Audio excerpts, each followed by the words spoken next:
बिहार में जेडीयू और बीजेपी का जो गठबंधन था वो टूट गया। अब नई सरकार यहां बन चुकी है। जेडीयू और आरजेडी के बीच में कांग्रेस भी शामिल है, उसमें महागठबंधन की सरकार है। अब इसमें आगे क्या होगा, ये सरकार, इस सरकार के अस्थायित्व को लेकर कई सवाल हैं। हमारे साथ हैं उपेंद्र कुशवाहा, जो जेडीयू पार्लियामेंट्री बोर्ड के चेयरमैन हैं। सर, कल जब से आप लोग का गठबंधन टूटा है, एक ही बात बीजेपी के नेता कह रहे हैं कि पीएम बनना चाहते थे नीतीश कुमार, इसलिए उन्होंने गठबंधन तोड़ लिया। क्या नीतीश कुमार पीएम बनना चाहते हैं? उनकी महत्वाकांक्षा है पीएम बनने की? देखिए, नीतीश जी की इच्छा क्या है, नीतीश जी ने कल खुद ही बता दिया है कि उनकी कोई इच्छा इस तरह की नहीं है। लेकिन कहीं से अगर चर्चा हो रही है नीतीश कुमार जी के नाम की प्रधानमंत्री पद को लेकर के, तो मुझको नहीं लगता है कि इसमें कोई बुराई है।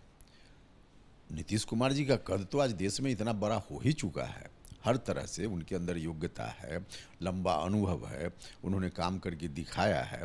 तो उसके आधार पे देश भर में तो आज चर्चा हो रही है प्रधानमंत्री जी के पद की उम्मीदवारी के लिए।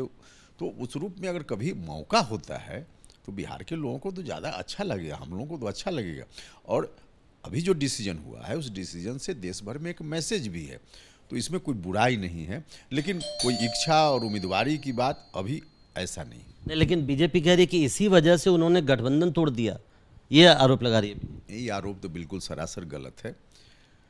भारतीय जनता पार्टी किस तरह से हमारी पार्टी को लगातार बर्बाद करने की कोशिश कर रही थी और बहुत दूर तक उसमें सफलता भी उनको मिल गई।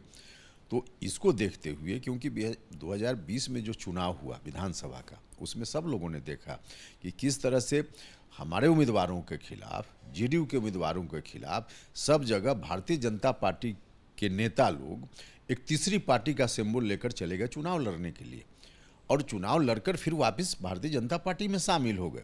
तो यह तो बिल्कुल प्रमाणित है ना कि किस तरह से उन्होंने कोशिश की। और चुनाव के बाद भी हमारी पार्टी के एक नेता को अपने झांसा में ले लिया और उनके साथ मिलकर साजिश रची जाने लगी।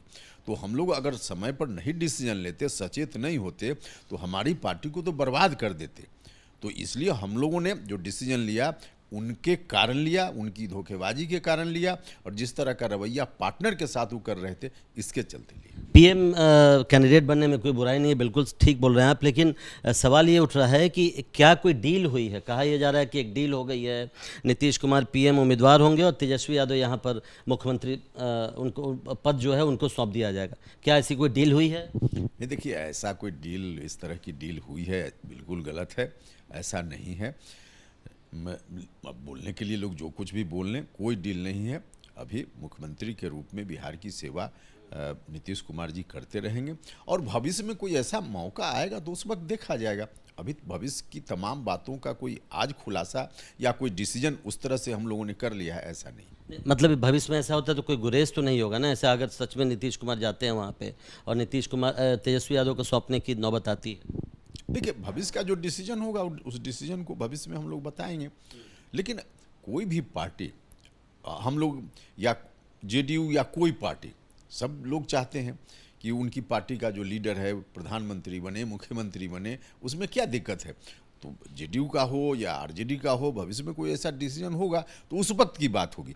अभी यह कहना कि कोई डील हो गई है, ऐसा नहीं। अब सरकार बनाने की प्रक्रिया शुरू हो गई है, उस पर भी कई सवाल उठ रहे हैं। क्या ये तय हो गया है कि आपके कोटे के कितने मंत्री बनेंगे, जितनी पिछली सरकार में थी? क्योंकि एक नया गठबंधन बना है, कांग्रेस उसमें एक नई पार्टी है, बाकी पार्टियां कह रही हैं कि वो सरकार के बाहर रहेंगी। क्या आपके कोटे के कितने मंत्री बनेंगे, ये तय हो गया है?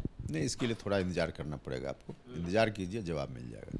एक बात बार बार कही जा रही है कि गृह मंत्रालय आरजेडी को चाहिए। क्या आप लोग तैयार हैं गृह मंत्रालय आरजेडी को देने के लिए? नहीं, कहाँ से बात आ रही है? ये बात तो बिल्कुल मीडिया और हवा में है।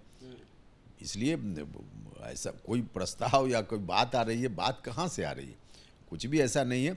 मुख्यमंत्री जी हैं, डिसीजन लेंगे, उनका क्षेत्राधिकार है। किस विभाग की जवाबदेही किस व्यक्ति या किस पार्टी के साथ दी जाए, उनका काम है। नहीं, चूंकि इसको इसी के बहाने बीजेपी ने आज फिर आप लोग पर हमला किया है, अटैक किया। वो कह रहे हैं कि गृह मंत्रालय तो बाद में मिलेगा, जंगल राज फिर से शुरू हो गया, पहले ही शुरू हो गया।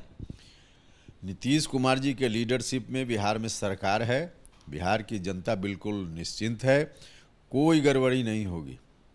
इसलिए लोग कुछ भी भड़काने वाली बात, बरगलाने वाली बात बीजेपी के लोग करेंगे, उसका कोई मतलब नहीं है। बिल्कुल सुशासन है, सुशासन रहेगा। नीतीश कुमार जी चला रहे हैं, चलाते रहेंगे। बहुत बहुत शुक्रिया। तो नीतीश कुमार सरकार चला रहे हैं, चलाते रहेंगे और इस तरह की कोई गलतफहमी पैदा करने की कोशिश नहीं होनी चाहिए। और जहां तक मंत्रिमंडल गठन का सवाल है, उपेंद्र कुशवाहा कह रहे हैं कि यह मुख्यमंत्री का विशेषाधिकार है और कुछ दिन का इंतजार करिए। कैमरामैन हेमंत के साथ प्रशांत, एबीपी न्यूज़, पटना।